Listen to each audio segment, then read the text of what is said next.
Novus, the new voice. Vox Novus, the new dimension. Vox Novus, thought and movement leaders who will share from their experience and offer tools to help us navigate our rapidly changing world. My name is Victor Furman. Welcome to Vox Novus, the new voice. What are the rules that genuine, ethical psychics should follow in their practices? My guest this week on Vox Novus, intuitive channel, spiritual author, and artist Catharine Allan, says there are specific rules for all forms of divination. Catharine has been channeling and using her gifts of clairvoyance, intuition, tarot reading, and astrology to guide people through every kind of life change for more than 35 years. Her website is river-rain.com, and she joins me this week on Vox Novus to share her path and just-published book, Divination Rules, 100 Tips for Flawless Fortune Telling. Please join me in welcoming to Vox Novus Catharine Allan. Welcome, Catharine. Hi, Victor. Nice to see you. Nice to see you also. Catharine, your new book, Divination Rules, starts with a dedication that says, and I quote, "This book is dedicated to all the experiences that shaped me and gave rise to the exploration of the great mysteries. To Shelley, my childhood neighbor, for showing me the magic 8-ball. To my parents who never interfered with my spiritual path. And to all those who, like me, have followed their inner guidance despite the resistance." Catharine, please share with us your early path and how your intuitive gifts emerged. Okay, thank you. It's always it's a loaded question, isn't it, to put your history into a nutshell. But I would say that from a very early age, I mean pre-kindergarten, I would say I was just extremely empathic and sensing the weather, the emotional weather and the energetic weather of everybody around me. And so, of course, it made me more dramatic and emotional in my parents' eyes. But I was always able to see through what people were saying. If they said they were fine and they weren't fine, if somebody said, "Oh, I'm going to go do this," I might get more of an overall global feeling of, "Oh, this is really good for them," or, "Oh, geez, be careful." So, I mean, I was always reading that kind of pulse on that level. And my neighbor there that I mentioned, Shelley, she I think that's the first time I was ever introduced to anything like that. She brought over a big magic 8-ball and you shake it and you get your yes, no, maybe. We were pretty obsessed playing with that and asking questions. And then somebody else introduced us to like a needle and thread type divination where it'll swing one way for a boy and one way for a girl. And you test it out to see, what kids you're going to have in what order. And I remember that it worked on my mom, so we were really impressed with that. Other than that, it wasn't really until high school so I was just always an introspective and analyzing kind of everything kid.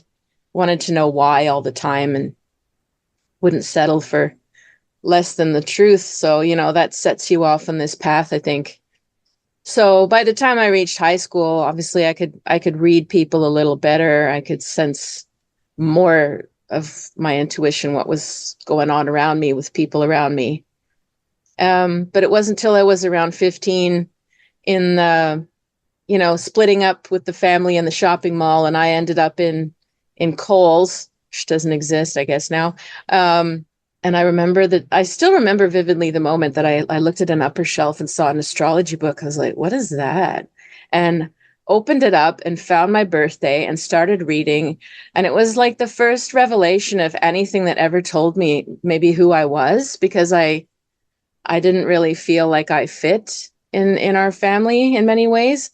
And astrology just down the road turned out to validate all of this, because I'm a Cancer in a family full of air signs, So, and I just kept silently observing and silently gathering data and studying it. Nobody knew that I was doing any of this for about 7 years, maybe. And it just kept proving itself to be true. And so one of the big turning points in my experiences, besides like, a myriad of little intuitive things that turned out to be true with people, but was I came to Montreal. It was 1991, and I met a Greek boyfriend, and he had tarot cards, and I'd never seen them, and I was just mesmerized, and I never put them down again. And he also brought me to an esoteric store. And maybe a couple of years later, I ended up working there for about 14 years. And then he told me, I had to meet his friend Miriam that he worked with because she was into astrology and art like me. And he was working at a convenience store that was open 24 hours a day. And so he dragged me there at 3 or 4 in the morning because she was baking on the other side of the store. And too busy to talk, but I got to see her face.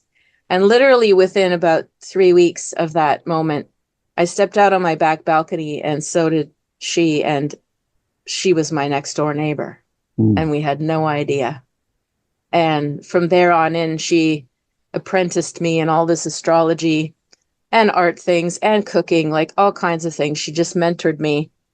And so I fast tracked, and I kept going with these things, started giving readings here and there, and eventually ended up at this shop, which was called the Mélange Magique.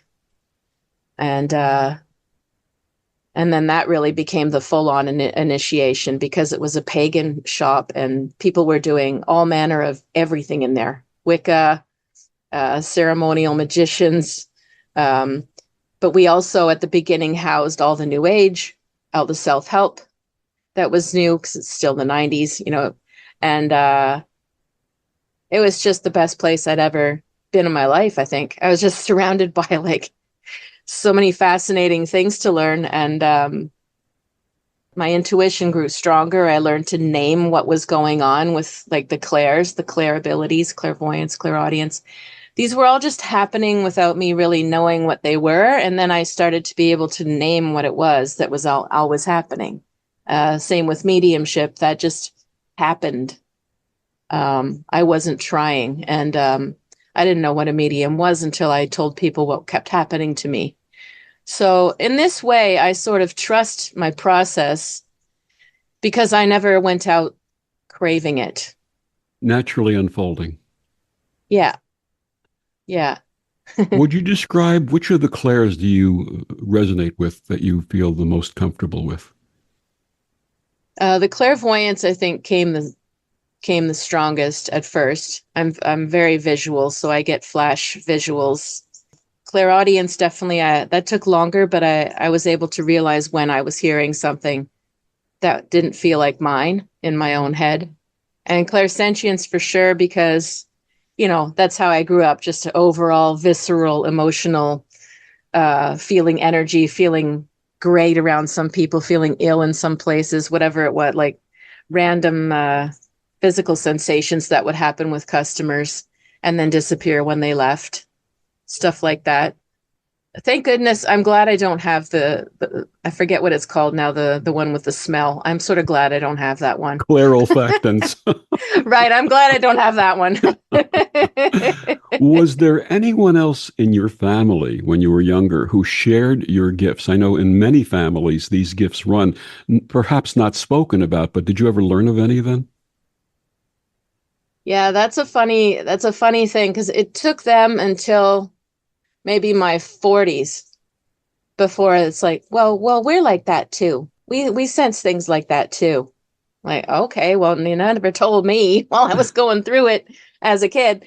I think the whole family's pretty intuitive, but just keeps it to ourselves. I think maybe they wouldn't, I don't know, like nobody really wants to talk about it that much, but they definitely can tap in and size things up and read people pretty quickly. We've all been pretty good at that, but I don't think anybody ventured into learning any of these arts. I think they're a little bit nervous of me still for it.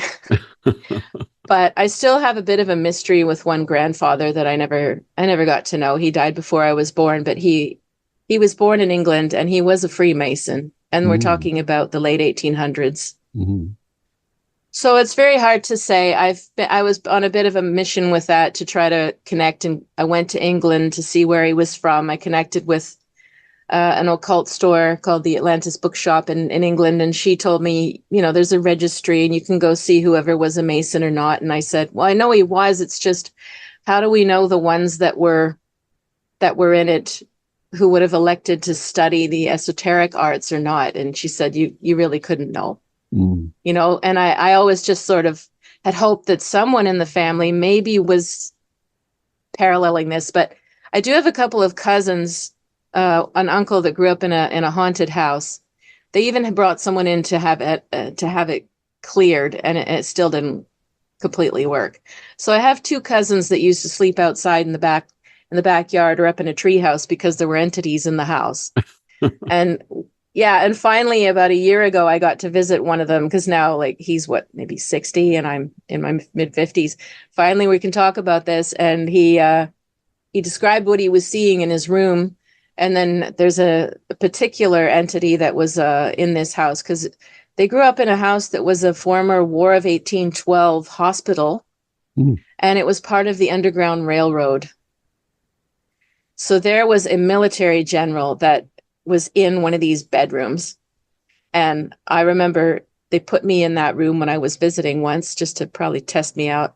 And I saw this guy standing over my bed all night long. And I finally told this cousin, and he said, yeah. And he's done the research and he can name the guy. He knows who it is. And he's had some esoteric experiences when he was in the UK as well. So I think many people have it. Do they ever make it conscious? Do they study it? A lot of people don't want to go there. And quite frankly, we can understand why, right? Because changing your paradigm is a momentous thing psychologically in your life. To that end, what advice would you offer to parents listening right now who have children that may be displaying these gifts? Yeah, that's a great question.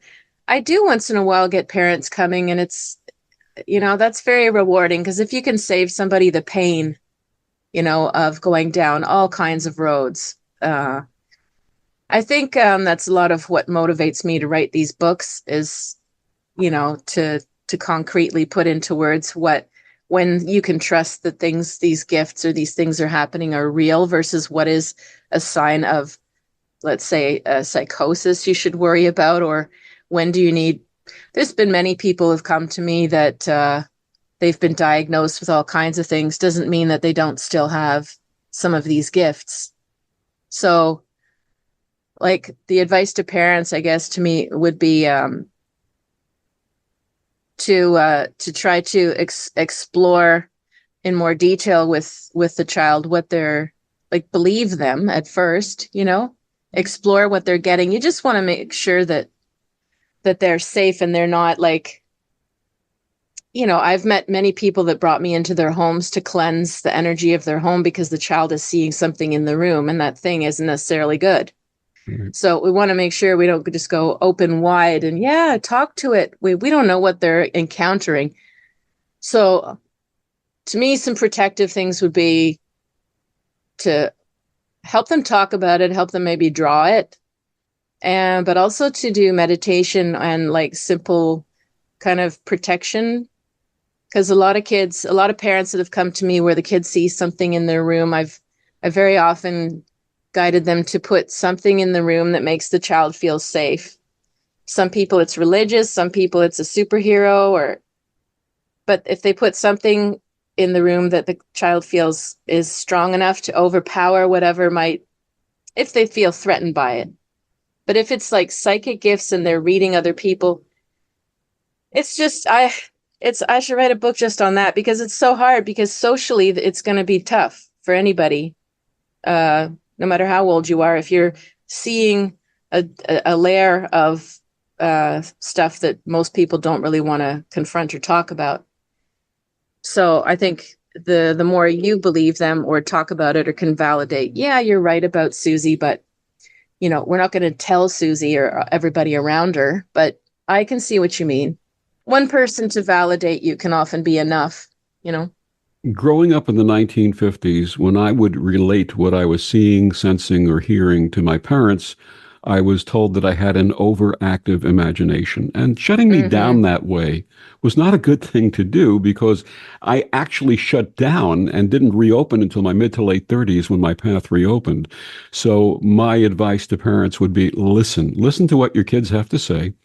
If it's something that seems very, very common or calm or not something that's not frightening to them, listen and encourage them to relay what they're saying, but don't shut them Mm-hmm. down. Don't shut them down. Mm-hmm. That's really too difficult. I Before we totally dis- agree.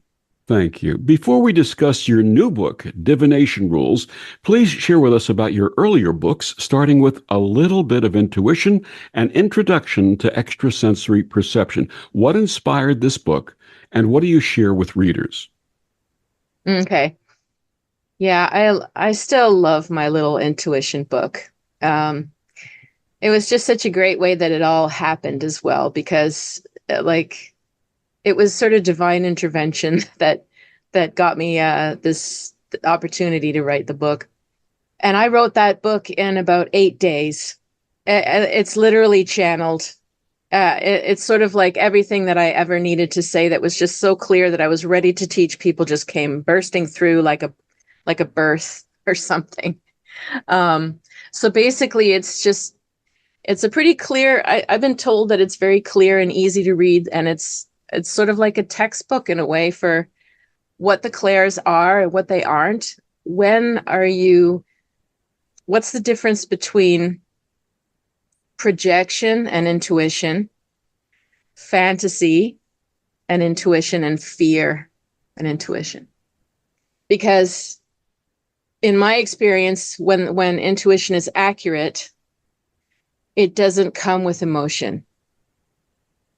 So most of us go, oh my gosh, I keep thinking about him. It must mean he's thinking of me. It must mean they're going to call. It's like, no, no, that's not really. If you're in an anxious state and you start going, maybe, maybe, maybe, you're not in a centered, mindful space to be actually receiving your intuition. So many people, I think, do get intuitive moments, but on one hand, they come without a big emotion. So you might be washing the dishes and you go, and you just flash somebody's car, and then I don't know, maybe it stalls and you're like, oh, so and so should be careful of their car. Oh well. And you go back to the dishes, and then you find out that it happened. And the second thing is that a lot of intuition that turns out to be accurate is very mundane. Not every day is like, dramatic events. And so I think a lot of times we have it and we dismiss it or ignore it. And it's all those little ones that accumulate, in our decisions and who we're around and navigating your life. To me, the more you're in touch with that subtle voice, and when it's real and when it could be you just wanting it to be so or whatever, then you really have a great tool to guide your life and your decision making process, and you can start to really flow and navigate without nearly as much strife or conflict. So I wanted to give that, discernment to people, a way to discern. Your next book was entitled Vibes from the Other Side, Accessing Your Spirit Guides and Other Beings from the Beyond. How do you define spirit guides, and does everyone have the ability to connect with them? Mm. Yes, spirit guides can be so many things. I think a lot of people generally sort of want it to be, a loved one that they knew, like their granddad just passed, so he must be my spirit guide now, like instantly, sort of thing. Which is true in some cases, but it's not like a cookie cutter recipe. Your spirit guide could be, anyone in your ancestry from any generation could be around you. Your spirit guides can sometimes be in the animal world. I believe in animal guides as well. And sometimes they are beings from different dimensions. Sometimes they are relationships from a past life. And I believe that most of us have many or a few. And if we can all connect to them, I'd say yes. But I think it's very deep work. Unless, like you said, unless somebody gets, a very a visceral experience where they're like, they feel visited, or they, and they can't deny it. Otherwise, I think it's subtle, and it's like, if they're always around, it's sort of like asking yourself, well, do I feel alone? No. Okay, well, who's there then? It's like, well, is that me? Is that my higher self? Is that something else around me? Is it a guide? And it's like a subtle thing of tuning in, and it's like building a relationship with it also, because again, we don't want to crave having a spirit guide and go, oh, it must be this thing. Well, no, it might be a trickster entity, don't want to listen. So it really takes a long time, I found, to be sure that this is a consistent, just like a person that and you would know their voice anywhere. To me, you don't want to listen to a guide unless it's like, I would know that energy anywhere. That is my guide. And until then, I would be, listen, but be weary of acting on it. And who or what are the other beings from the beyond? Yeah, I know. That wasn't my title. That's like the marketing team puts that on there. Other beings from the beyond. I think we're referring to, different dimensional beings that can come through. Like if you look at something like star seeds or Arcturians or Pleiadians or angels, things from other dimensions that can be around us. And even I'm not going to pretend I know what all of those are, because I haven't encountered everything, Absolutely. My guest is Catharine Allan. Her brand new book, Divination Rules, 100 Tips for Flawless Fortune Telling. Catharine, please share with our listeners where they can get all of your books and find out more about you. Sure. Thanks. So my books are on mainly Amazon.com, Barnes and Noble, Chapters Indigo. And if you're in the UK, they would be in Waterstones, and as well as some other good reads. It's pretty accessible in most places you order online. And if you'd like to know more about me, my website is river-rain.com. And I've got all kinds of stuff on my YouTube channel if you want to listen to it as well, which is Catharine Allan. And yeah. And we'll be back with more of Catharine after these words on the Om Times Radio Network. The cutting edge of conscious radio, Om Times Radio, IOM FM.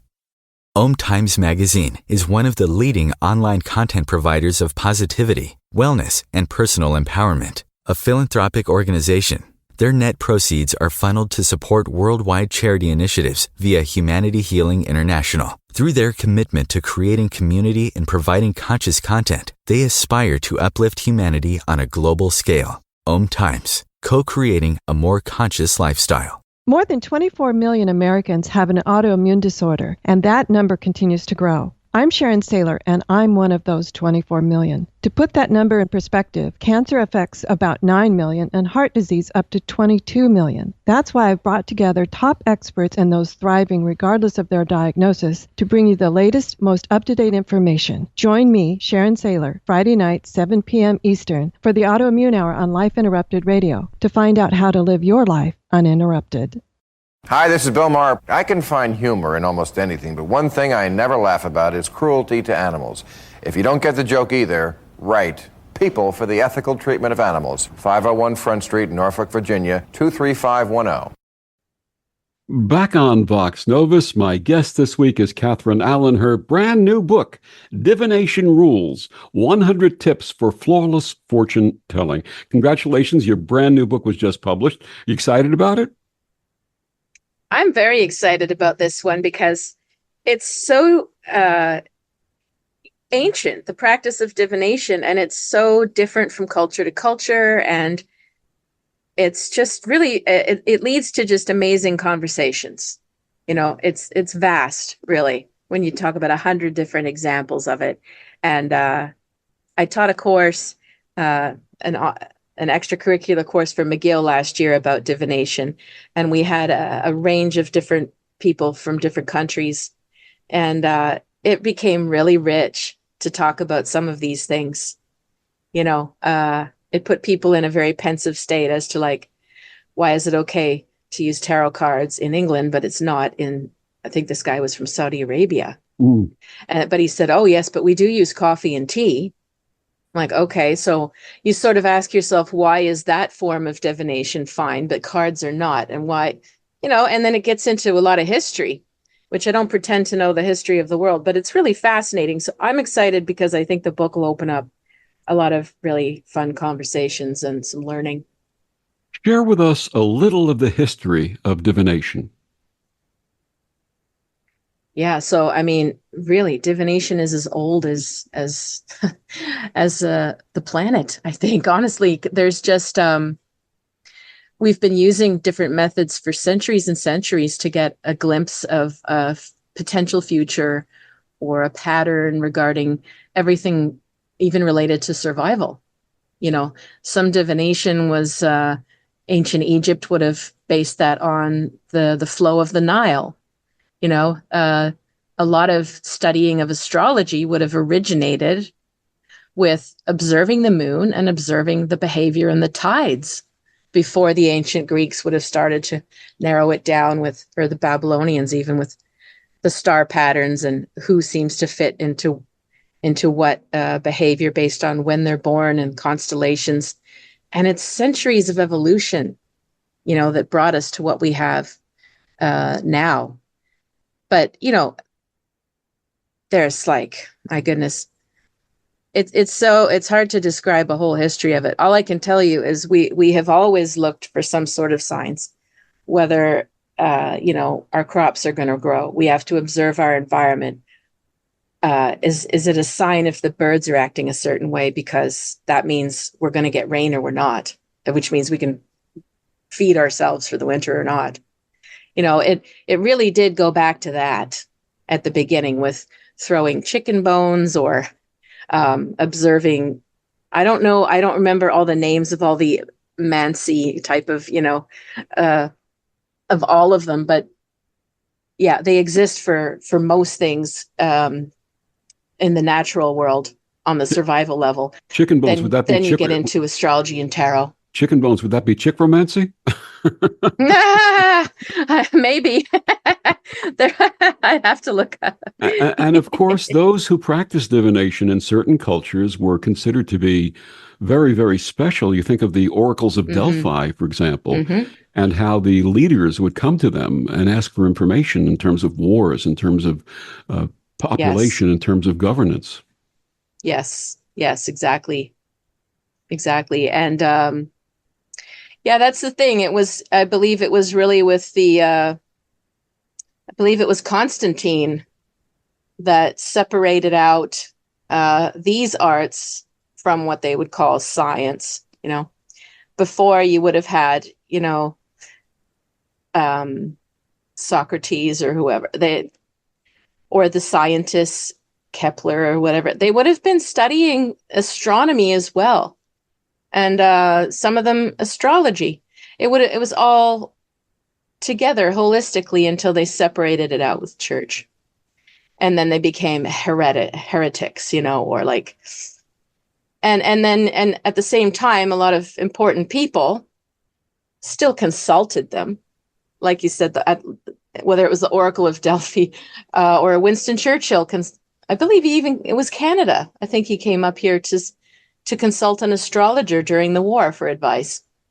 Absolutely. People have always come to readers on the shush, and then they want to sort of keep you in your little corner so they can, like, no one else gets the knowledge or something. Absolutely. The majority of the intuitive and psychic readers I have met are the genuine article and follow a strong code of ethics. What are some of the principles that you follow and share in Divination Rules? Yeah, actually, the first 10 or 15 rules are actually related to ethics and respect. So, I mean, the primary number one is consent. And it's something that I think TV shows has sort of given people this Hollywood or to me, sort of unhealthy idea that you can just walk up to anybody in a grocery store and tap them on the shoulder and say, I see your grandmother around you, or this is going to happen to you. And to me, it's just, it never sat well. Even if it's accurate, I don't really care, because to me, you need to ask the person's permission, because you just never know where people are at that day. Whether one little detail you say is going to be so poignant that it brings them to tears or destabilizes them for the day, you know? So that consent is number one, asking permission. And also that to me goes hand in hand with having a sacred space, having a private, respectful, clean, sacred space to do it in, because that requires having a respect for these arts and taking them seriously. Which in the end, to me, is taking other people's feelings and their lives seriously. It's not just a game to be thrown around. You mentioned creating sacred space. How may this be done for doing this work? Mm-hmm. Well, I think first of all, like, it could be done it's nice to have a special room that's just for that, where you would build a certain kind of energy just in that area, but a lot of us don't. But I think we can certainly just start by respecting privacy. So you'd want to have a room that feels good. It's fairly clean and tidy, has good air, and you can shut the door and no one's going to interrupt you. But beyond that, it would depend on what you identify with for, cleansing rituals. Some people, I will personally burn sage. I know that that's also sometimes considered appropriation now, but I've been embraced by First Nations here, so I don't feel so guilty about burning the sage. And it was given to me by a First Nations person in the first place to learn. And so for me, that will help bless and cleanse the space. But, lighting candles, having gemstones, any other kind of preparation that makes the room feel special. And just to, again, really respect people's privacy. In my personal practice of using healing energy, I will also set the intention in the room that creates a healing environment and a compassionate environment. Yes, that's super important too. Yes. Yeah, that's another aspect, is some people, if they're trained in Reiki or other kind of energy clearing, there's many ways to clear the energy of the room. But yes, I like the intention is important. Many of us have had multiple careers and purposes throughout our lives. How may divination be used to identify our spiritual purpose and path? Well, because it's sort of more my expertise, I'm going to err on the astrology. But it can be done in many different ways. People will get signs in many different ways. But I think astrology is excellent for that, because there's just such a history and richness of this language. Your personal chart will show, if you're talking about life purpose and life lessons in a global sense, like in the big picture, we'd be looking at the north nodes, the north and the south node, which would indicate your past life and your future, your life direction in this life. And it's very deep once you dive into that. And there's always paradoxes in people's charts, and some people's charts are going to sort of show that it's going to be a little harder for them to let go of that past life direction or doing what they were doing before, and other people's are really propelling them to walk away into their future direction. And otherwise, people can have dreams that they feel are so profound that it guides them to make a decision that changes their life. Mentors, people that you meet. Again, there's always, I think, on everybody's path, a few pivotal times, whether something comes to you through spirit, through study, through mentorship, through an experience maybe you travel, something that opens your paradigm, opens you to a different world. And we always have the choice to walk through the door or not. And if we do, it's amazing what happens. And the people that you meet and the learning that comes. But I don't know. I don't think there's some singular purpose why each person is here. Like we all have that ideal, like this is what you are and this is what you're here to do.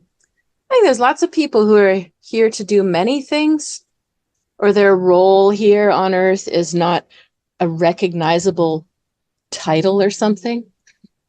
Or some are more sexy than others, just culturally or where we're at in our evolution.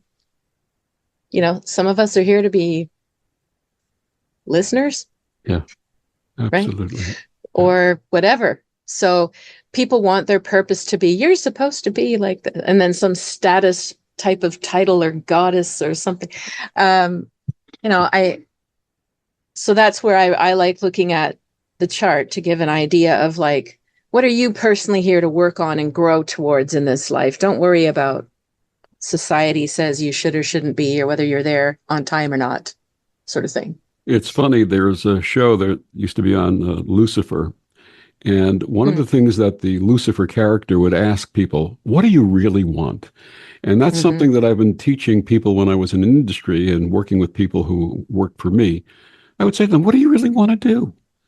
And if their desire and goal was something that had absolutely nothing to do with the field that they were currently working in, I said, how would you pursue that? And give them an opportunity to realize they can reach out beyond what they're currently doing. Yeah, that's great. It's great you did that for people. You share in your book that we should be open to receiving information from unexpected sources. Please explain. Well, yes, this is where the divination can get interesting. Maybe unexpected sources, maybe through the mouths of babes, as they say. Maybe some kid is going to come up to you in the shopping mall and say something to you that they have no clue means something. The messages can come through anything. You might get, I'll just share one sort of cool one that keeps happening to me, which is nice. Sometimes, I've been single too long, and you sort of wonder whether you're going to meet somebody. And I swear to God, every once in a while, I will see hearts that come. Sometimes the barista put a heart on my coffee. Sometimes a little acorn dropped down in front of my face as I was walking, and it had spliced in half, and the shape inside the acorn was a heart. And I've had all kinds of crazy things. Like I lost some heart earrings and they came back to me. Somebody hung them on the tree beside where I wait for the bus because they found my earrings. And I always just take these as signs that they're, you are loved and don't worry about it. And so if you're open to what you observe and hear, it can come from anybody.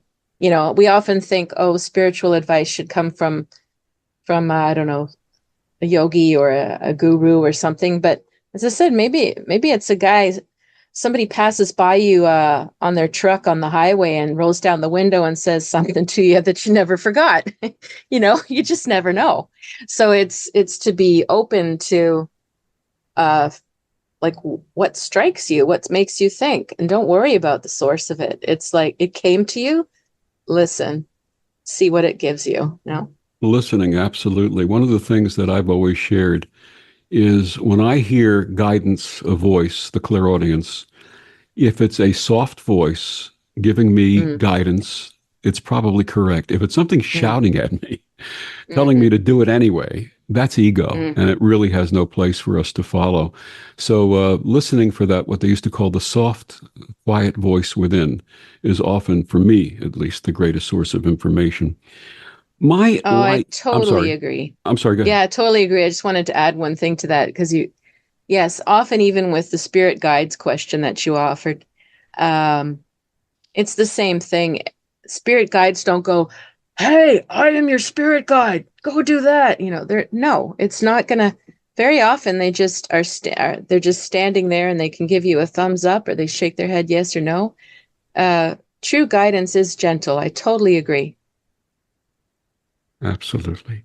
My guest is Catharine Allan. Her brand new book, Divination Rules, 100 Tips for Flawless Fortune Telling. We'll be back with more after these words on the Om Times Radio Network. Humanity Healing International is a small nonprofit with a big dream. Since 2007, HHI has been working tirelessly to bring help to communities with little or no hope. Our projects are not broad mandates, nor are they overnight solutions, but they bring the reassurance that no one is alone and that someone cares. To learn more, please visit humanityhealing.org. Humanity Healing is where your heart is. We've all felt left out. And for people who move to this country, that feeling lasts more than a moment. We can change that. Learn how at belongingbeginswithus.org. Brought to you by the Ad Council. Back on Vox Novus, my guest this week is Catharine Allan. We're talking about her just published new book, Divination Rules, 100 Tips for Flawless Fortune Telling. My life has been blessed with synchronicities since childhood. Carl Jung defined synchronicities as meaningful coincidences without causal connection. How may awareness of these help us on our path? Oh, yeah. What a great question. I think synchronicities are one of those first gateways for people, usually. Like, most of the time, there are synchronicities in life, and we're just not aware of them. And once you start to be aware of something being synchronous or a pattern, I find a lot of people, that's when the lights go on and you just see them, like their eyes are flickering and they don't know what to do with this. Like the world is different than they thought, sort of. So at this point in my life, because I know synchronicity means something. So there's periods of time we're all living whatever, you don't get many, and then there's others where it's like, holy crap, there's so many things synchronistically coming to me. I think we just pay close attention in times when synchronicities are happening, even more to what your intuition, your gut feeling, your dreams, your desires are telling you. Because to me, it's sort of a sign that you're connected or to something higher than yourself. You're on, if you will. Like, for example, right now, I think one of the ones that people relate to the most is probably seeing the numbers. When you're not trying, but you see 111 everywhere all week long, you're like, what the hell's going on? I find like a lot of the time when people start to awaken their intuition or they're opening to another paradigm, they start to tell me they see the master numbers everywhere, or the numbers. And I've been noticing that for over 25, 30 years or so now. And it waxes and wanes. There's times when I don't see them, and there's times when, okay, every day, twice a day, I look at the clock, it's 3:33, and I wasn't trying. And then I know, okay, there's something big going on here. I should pay attention. I should really trust my gut. And it makes me feel like I'm not alone. There's something going on. And so, yeah, noticing synchronicities is game changing, I think, for people. I've got to share with you that especially the last 10 to 12 years, I've had a number of major synchronicities. And I found that when I'm presented with a choice, I have three choices. Number one, I could dismiss it out of hand. Number two, I can say yes, but not right now, perhaps later. Or number three, if it's something that really resonates with me, I say yes with a capital Y. And every time I have one with a capital Y, the next one presents itself, and the next one presents itself. And I feel so blessed with all of these wonderful synchronicities that have come my way. Oh, yes. It's such a high.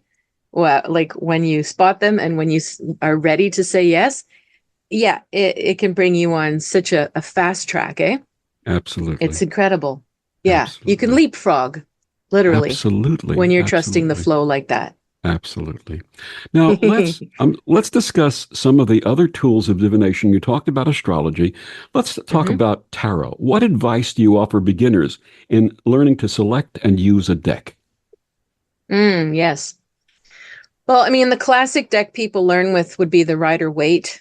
And it's a great one to start with. And I mean, it was designed with the same knowledge of the Hermetic societies, the Golden Dawn, that other decks are designed with, but it was designed for the masses, you know? So it was pictorial. So it makes the wisdom a little easier to digest for a beginner, but if they do want to study it further, all of the depth is there. But I also tell people, you're going to be looking at this an awful lot as you learn. So if you don't resonate with the imagery, you're probably not going to want to learn it so much, right? You might not stick with it. It's like if I told you to learn an instrument and told you to play a song you don't like. Well, you're not going to practice. So some of it, I think, because there's so many decks that are based off of the Rider-Waite, and there's many great, there's so many that honestly, like I would choose the one that you feel the most inspired by if you're going to be looking at this thing a lot for the next year at least, that you really are inspired and feel mesmerized, or like it's intriguing, or you feel like you're constantly learning from that deck. There's many that are pretty, but they might not speak to you. They're more like artwork. So it really has to bring you alive when you're looking at that imagery to connect to it. What clues and information may we find in our hands? Oh gosh. Yeah, palmistry is a really ancient art. We can tell a lot about the health of the person in their hands, which is probably why a lot of us don't really pursue palmistry, because a lot of people feel uncomfortable with what they see. You can see the lifespan. You can see whether there'll be an illness at 65. You can see whether the person is likely to have children or not, you know, and how the person might react to that stuff. And yeah, as to the best of my knowledge, our hand lines do not change in this life. So it's really, you're looking at a picture of the whole life at once. Hmm. And I mean, I'm not an expert. I learned a little bit here and there, but yeah, it's incredibly detailed. There's certain markings that we look for, let's say for healers, for psychics. There's certain markings for you know, on the other end of the spectrum for like psychopaths and stuff like that. There's yeah. And I mean, if you're studying the hands and you know anything about it, then you'll be able to get like almost a fast track of knowledge if you see somebody's hand. So it puts you in a position, let's just say, of a lot of responsibility with the palmistry. What other divination tools do you share in Divination Rules? Oh, there's many, but pendulum would be another one that we use. And they've used them for centuries, like ancient Egypt, China, Middle Ages, 17th century Europe. They would have used, you know, the pendulums for dowsing. So they would be looking for water sources, tributaries under the ground to know where to dig a well, you know, or they use them to find lost objects. Now, of course, people use them for, is he going to call me? You know, but they were originally used again to I would say most likely the dowsing and is the biggest one, with like trying to understand the land that they were on, the energy of the land, where to build, where to dig, where to plant. And of course, there's many beautiful gemstones, and you have to check like which one is moving the most for you. Like, do your hands heat up? Does the stone swing much, or is it barely moving? And you have to get to know your pendulum. Another really fun one, again, an ancient one, is bibliomancy. And anybody can do that now. I've done that whenever I used to buy a book. I used to do bibliomancy without knowing it was called that. You just randomly open a page and read the first line you point to, and that's your message. I used to go to the bookstore and go, I don't know if I should buy this one or that one. And I would randomly flip or hear a number in my head, go to that page and point. And if that line spoke to me, I bought the book. But we can do it for other messages. And, you know, it goes back to ancient Greece. Even the 2nd century BCE, people would go and randomly select from Homer's Odyssey to predict their futures. You know, so it all depends what you're doing it with, what your book is, obviously. But yeah, it's quite amazing. And what about tea leaves? Yes, tea leaf reading is also, ancient. Tea and coffee grounds.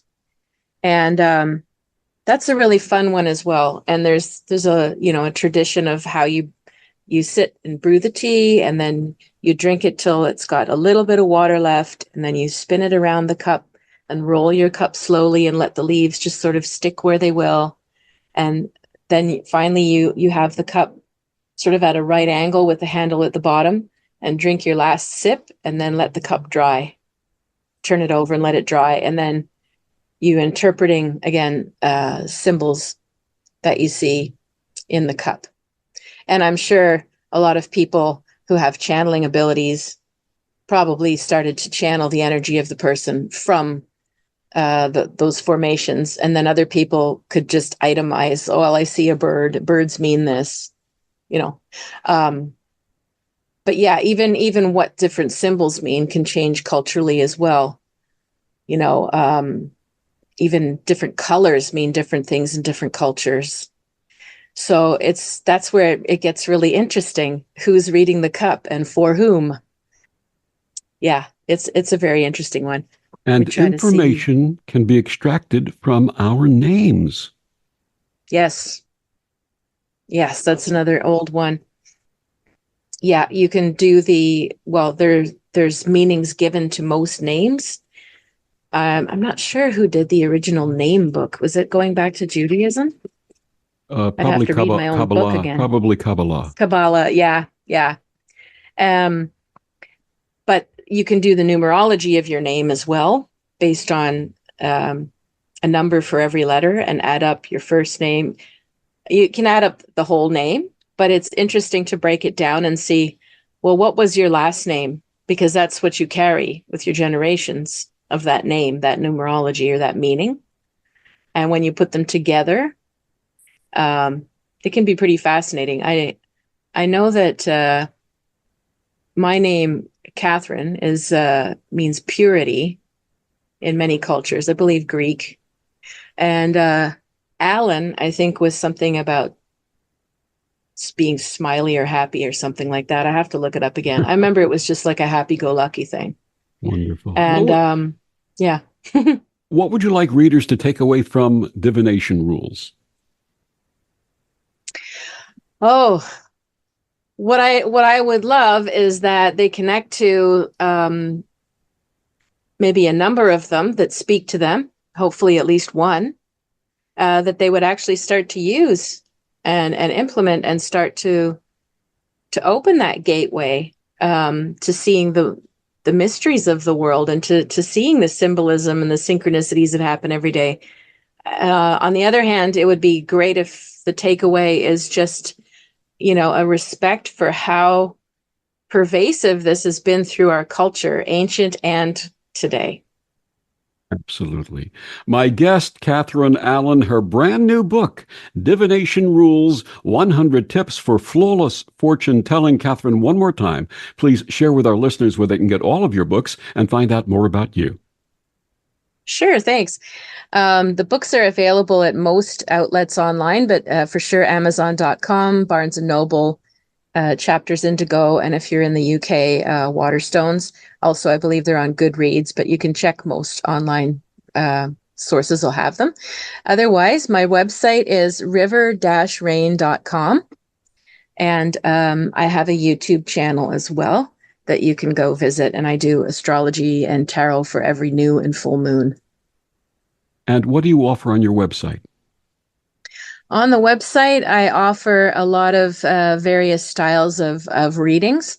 So you can have tarot clairvoyance, because as I use the tarot, I can't help but see clairvoyantly as well. So it's a combo of channeling and tarot. I have channeled readings, which I use the person's photo and birthday and I've never met you, and I will just channel whatever I get. And then I come to the reading with my notes, and then the person can ask other things. I'm also offering Reiki and sound healing if you're in my area. Well, Reiki can be at a distance. And then the last thing I've added is I'm calling it tarot coaching, because a lot of times people are looking for a way to help sort of unpack a certain issue after a reading. And it's sort of like therapy with tarot cards. I'll do a lot of listening, and there's still a couple of cards, but it's not really predictive. It's more to help coach you through or unpack whatever comes up during the reading. And I also have intuition coaching programs as well for those that want to develop the gifts based on my book. Catharine, thank you so much for joining us and sharing your experience and wisdom. Thank you. And this was great. I enjoyed talking to you always, Victor. So I appreciate this very much. And thank you for joining us on Vox Novus. I'm Victor, the Voice Furman. Have a wonderful week.